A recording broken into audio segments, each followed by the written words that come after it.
നമ്മളിപ്പോൾ ഇന്നലെ കേട്ടൊരു ന്യൂസ് എന്ന് പറഞ്ഞിട്ടുണ്ടെങ്കിൽ മലപ്പുറത്ത് ഒരു 16 വയസ്സുള്ള ആൺകുട്ടി 14 വയസ്സുള്ള ഒരു പെൺകുട്ടീനെ റേപ്പ് ചെയ്ത് കൊന്നു എന്നുള്ളതാണ്. അത് കേട്ടപ്പോൾ സത്യത്തിൽ ഷോക്കായി പോയിട്ടോ. കാരണം എന്താണെന്ന് ചോദിച്ചിട്ടുണ്ടെങ്കിൽ നമ്മൾ പാരൻസിൻ്റെ മുന്നിൽ 16ഉം 14ഉം വയസ്സുള്ള കുട്ടികൾ എന്ന് പറഞ്ഞിട്ടുണ്ടെങ്കിൽ ഇപ്പോഴും ചെറുപ്പം തന്നെയാണല്ലേ. നമുക്ക് മക്കൾ എത്ര വലുതായിട്ടുണ്ടെങ്കിലും നമുക്കറിയാം അവർ നമ്മുടെ കൺമുന്നിൽ വളരുന്നുണ്ട്, വലുതാവുന്നുണ്ട് എന്നൊക്കെ ഉള്ളത് നമുക്കറിയാൻ പറ്റും. പക്ഷേ നമ്മളെ മനസ്സിലെപ്പോഴും ആ ഒരു ചെറുപ്പം തന്നെ ആയിരിക്കും കുട്ടികൾക്ക് ഉണ്ടാവില്ല. അപ്പോൾ അത്രയും നമ്മൾ മനസ്സിൽ വിചാരിച്ച് നടക്കുന്ന മക്കളാണ് ഇങ്ങനത്തെ വലിയ ക്രൈമൊക്കെ ചെയ്യാമെന്ന് പറഞ്ഞിട്ടുണ്ടെങ്കിൽ ഞാൻ ആ പാരൻസിൻ്റെതാണ് കേട്ടോ ആലോചിച്ച് നോക്കൽ. കാരണം മറ്റേ പെൺകുട്ടീൻ്റെ മാതാപിതാക്കൾക്ക് കുട്ടി പോയി.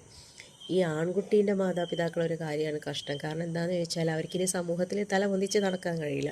പിന്നെ ഇങ്ങനത്തെ ഒരു ക്രൈമും ചെയ്ത് റേപ്പ് ചെയ്ത് കൊല്ലാന്നൊക്കെ പറഞ്ഞിട്ടുണ്ടെങ്കിൽ ഭയങ്കര നമുക്കൊരു സങ്കടം തരുന്നൊരു കാര്യമാണ്. അതും ചെറിയ 14 വയസ്സുള്ളൊരു കുട്ടീനെ.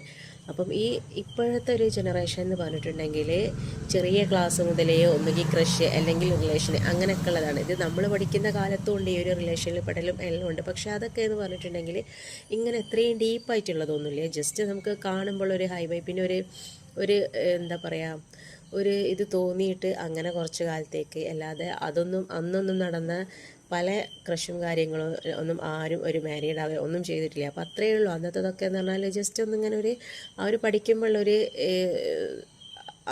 അതിനങ്ങനെ നമുക്ക് കാണാൻ പറ്റത്തുള്ളൂ. പക്ഷേ ഇപ്പം അങ്ങനെയല്ല. അപ്പോൾ നമ്മൾ ആദ്യം പെൺകുട്ടികളോട് പറഞ്ഞു കൊടുക്കേണ്ടത് എന്താണെന്ന് വെച്ചിട്ടുണ്ടെങ്കിൽ, ഇനിയിപ്പം ഒരാളുമായിട്ട് റിലേഷനിൽ ആയാൽ തന്നെ ആ വ്യക്തി നമ്മളോട് പിന്നെ ആൺകുട്ടികൾ ഫിസിക്കൽ നീഡ്സ് പറയാമെന്നുണ്ടെങ്കിൽ നമ്മൾ എന്തായാലും നോ പറഞ്ഞിട്ട് ആ ഒരു റിലേഷനിൽ നമ്മൾ ഇറങ്ങി പോരാണ് ചെയ്യേണ്ടത്.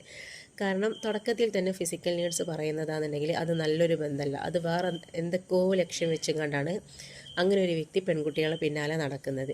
അപ്പം ഈ പെൺകുട്ടികൾ വിചാരിക്കും അത് ആ ഒരു പിന്നെ പ്രേമത്തിൻ്റെ പുറത്തല്ലേ എന്നൊക്കെ വിചാരിക്കും. പക്ഷേ എന്നിട്ടോ അപ്പോൾ അവർ ചിലപ്പം ഈ ഒരു ഫിസിക്കൽ നീഡ്സ് എന്തെങ്കിലും പറഞ്ഞിട്ടുണ്ടെങ്കിൽ ഇവർ അത് നോ പറയാമെന്നുണ്ടെങ്കിൽ പിന്നെ മിണ്ടാതെ നടക്കലായി സെൻറ്റിയായി നടക്കലൊക്കെ. പക്ഷേ കുട്ടികൾ വിചാരിക്കേണ്ടത് എന്താണ്, അങ്ങനെയൊക്കെ ചെയ്തോട്ടെ, അങ്ങനെ പോകുന്ന റിലേഷനാണെന്നുണ്ടെങ്കിൽ അത് പോട്ടെ എന്ന് വിചാരിക്കണം. അല്ലാതെ അതും ആലോചിച്ച് മറ്റ് അതർ സൈഡിൽ നിൽക്കുന്ന ആളെ സന്തോഷിപ്പിക്കാനായിട്ട് പോയിട്ടുണ്ടെങ്കിൽ ഇങ്ങനത്തെ പല അനുഭവങ്ങളും നമ്മൾ അനുഭവിക്കേണ്ടി വരും ചിലപ്പോൾ.